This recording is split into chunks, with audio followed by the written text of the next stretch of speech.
Welcome to the Prayagraj Institute. इस video में हम लोग डिस्कस करेंगे सामान्य विज्ञान से संबंधित अति महत्वपूर्ण प्रश्नों के बारे में। हमारे सामने जो पहला प्रश्न है कि किस धातु को चाकू से आसानी से काटा जा सकता है, तो वह कौन सा मेटल है जिसको चाकू से आसानी से काटा जा सकता है।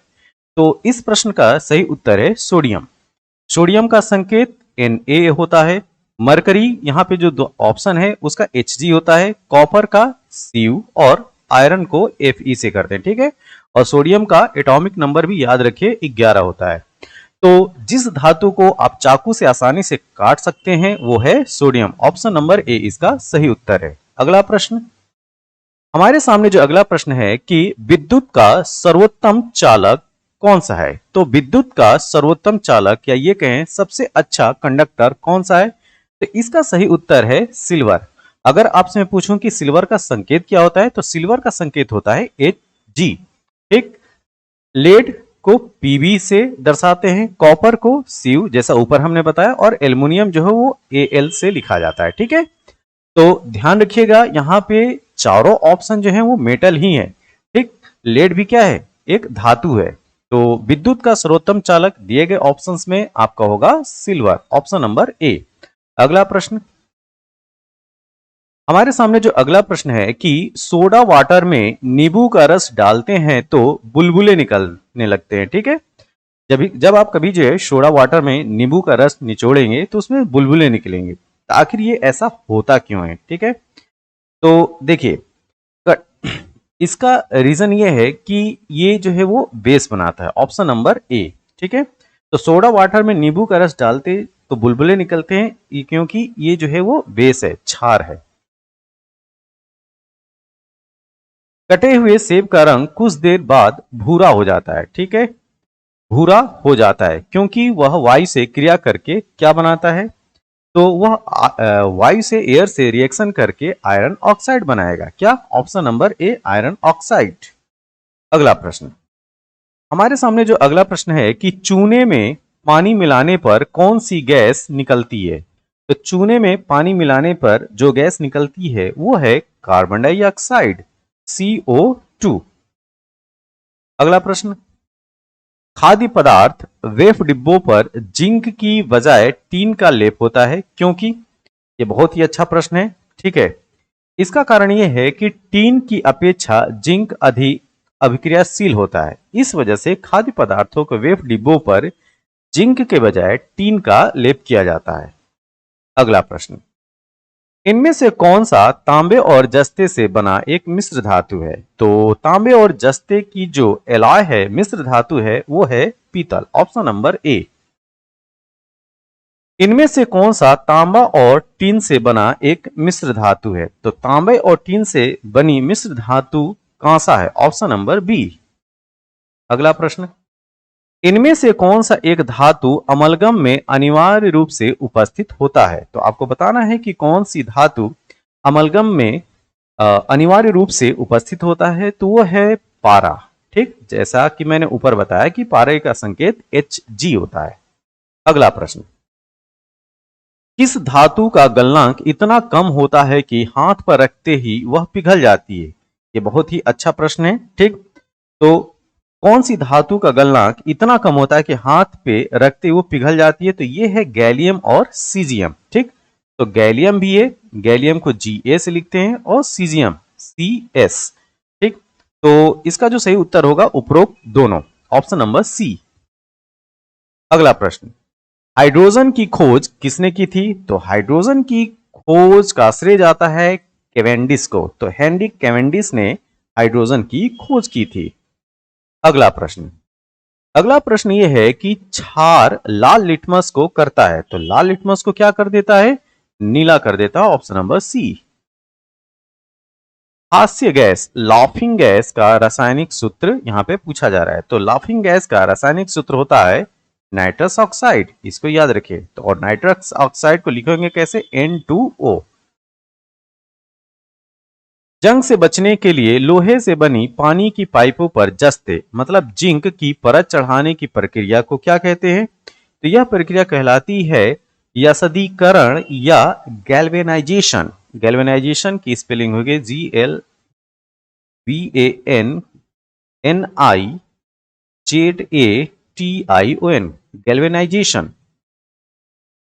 निम्नलिखित में से किसको भूरा कोयला, ब्राउन कोल कहा जाता है? ठीक है, तो ब्राउन कोल के नाम से जाना जाता है लिग्नाइट, ऑप्शन नंबर डी।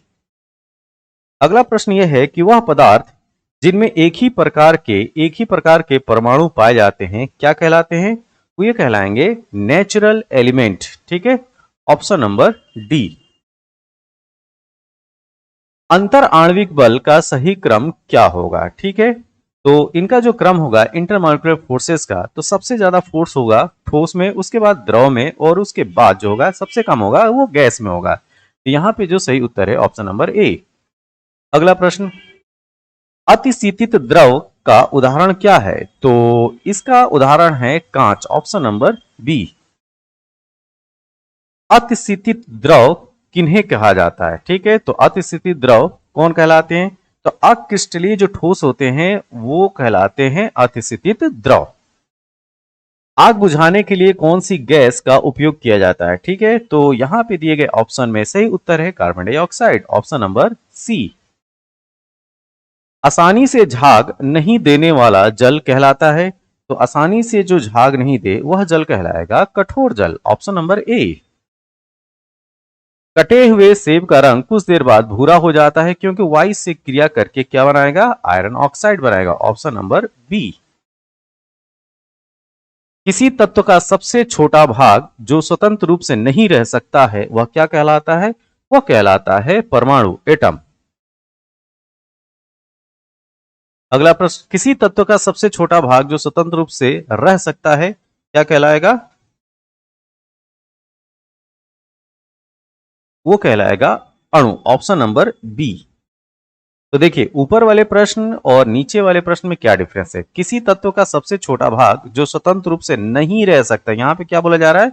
नहीं रह सकता, वो कहलाएगा परमाणु। लेकिन इसमें केवल और केवल हम क्या रखेंगे कि जो इनर्ट गैसेज हैं उनको छोड़ के, जैसे नियॉन, ऑर्गन, इनके अलावा जो भी है जो भी एलिमेंट्स हैं वो स्वतंत्र रूप में नहीं रह सकते, तो वो उनके परमाणु होते हैं। ठीक है, और जो स्वतंत्र रूप से हो सकते हैं, किसी तत्व का सबसे छोटा भाग जो स्वतंत्र रूप से रह सकता है वो है अणु।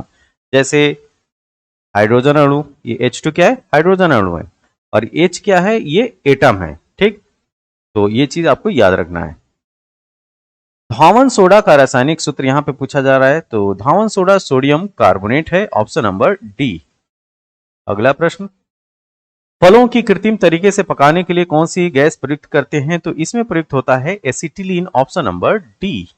अगला प्रश्न, बिजली का बल्ब के निर्माण में किस कांच का उपयोग किया जाता है? तो इसमें यूज होता है फ्लिंट कांच, ऑप्शन नंबर डी। अगला प्रश्न, माचिस की तीलियों के नोक में क्या होता है? तो माचिस की तीलियों की नोक में होता है लाल फास्फोरस, ऑप्शन नंबर सी। अगला प्रश्न, रसायनों का राजा मतलब किंग ऑफ केमिकल्स किसको कहते हैं? तो रसायनों का राजा कहलाता है सल्फ्यूरिक अम्ल, और सल्फ्यूरिक अम्ल ये नहीं है। ठीक है, ऑप्शन नंबर डी। और सल्फ्यूरिक अम्ल का जो सूत्र होता है वो होता है H2SO4। वायुमंडल में उपस्थित कौन सी गैस पराबैंगनी किरणों का अवशोषण कर लेती है?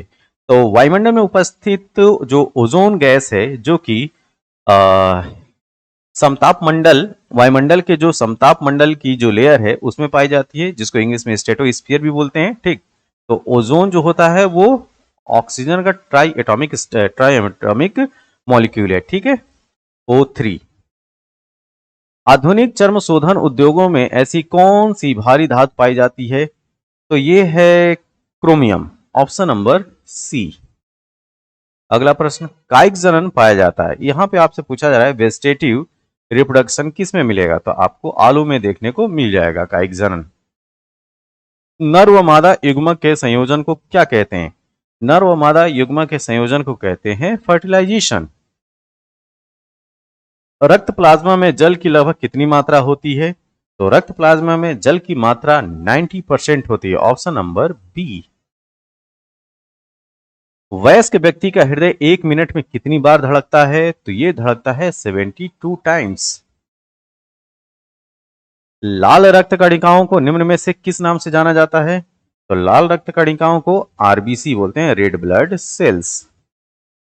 एनीमिया रोग होने पर शरीर में किस चीज की कमी हो जाती है? तो जो एनीमिया से ग्रसित होते हैं उनके शरीर में हीमोग्लोबिन की कमी हो जाती है। ऑप्शन नंबर ए।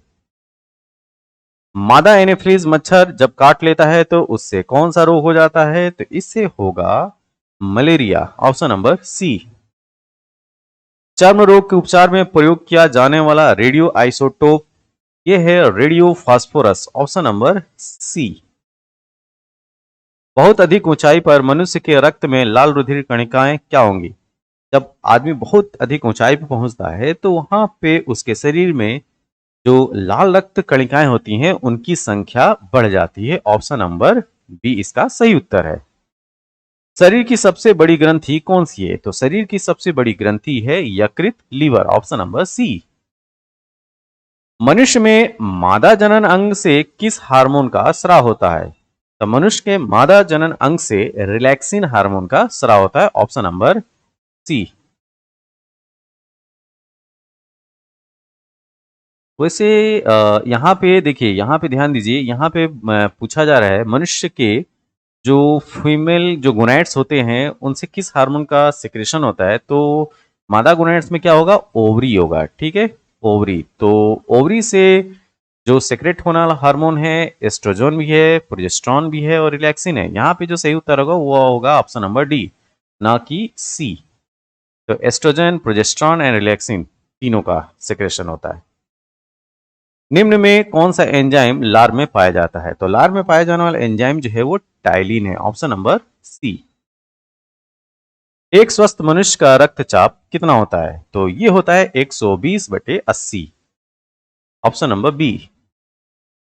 मनुष्य में बुद्धि एवं चतुराई का केंद्र क्या है? तो ये है सेरिब्रम। ऑप्शन नंबर सी। जैव प्रक्रम के अंतर्गत कौन आता है? तो जैव प्रक्रम के अंतर्गत आता है पोषण भी है, उत्सर्जन भी है और श्वसन भी है। तो ऑप्शन नंबर डी इसका सही उत्तर है, उपरोक्त सभी।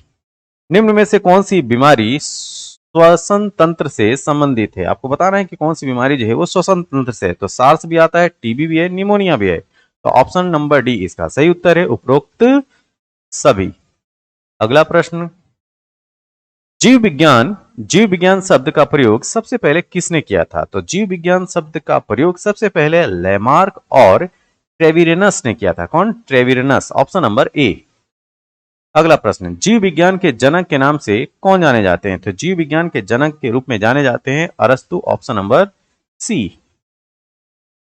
फाइकोलॉजी में किसका अध्ययन किया जाता है? फाइकोलॉजी में अध्ययन करते हैं शैवाल का। ठीक है, जो एल्गी हैं उनका स्टडी किया जाता है फाइकोलॉजी में। अगला प्रश्न, डेंड्रोलॉजी का संबंध किससे है? तो डेंड्रोलॉजी का संबंध है, यहाँ पे देखिए डेंड्रोलॉजी है। ठीक है, तो इसका संबंध है झाड़ियों के अध्ययन से। अच्छा, अगर आपसे पूछा जाता कि डेंड्रोक्रोनोलॉजी क्या होता है? तो पौधों की आयु का पता करने का जो तरीका होता है, वो जो विज्ञान होता है वो डेंड्रोक्रोनोलॉजी कहलाएगा। ठीक है, यहाँ पे मैं स्पेलिंग लिख देता हूँ डेंड्रोक्रोनोलॉजी की, डेंड्रोक्रोनोलॉजी। ठीक है, इसको याद रखिएगा। ठीक है, जिसमें पौधों की आयु का पता किया जाता है, पौधों की आयु। ठीक है, ओके। यह वीडियो आपको कैसा लगा? जैसा भी लगा हो आप कमेंट बॉक्स में अपने सुझाव जरूर दें। इस वीडियो की पीडीएफ के लिए डिस्क्रिप्शन बॉक्स में दिए गए टेलीग्राम चैनल को ज्वाइन कीजिए, वहां से इस वीडियो की पीडीएफ को आप प्राप्त कर सकते हैं। तो इस वीडियो में जो भी त्रुटि रहा करे आप जरूर बताया करें, हम इसमें पूरी कोशिश करेंगे सुधार करने के लिए। यह वीडियो अच्छा लगा हो तो लाइक कीजिए, सब्सक्राइब कीजिए, शेयर कीजिए। तब तक के लिए थैंक यू, धन्यवाद।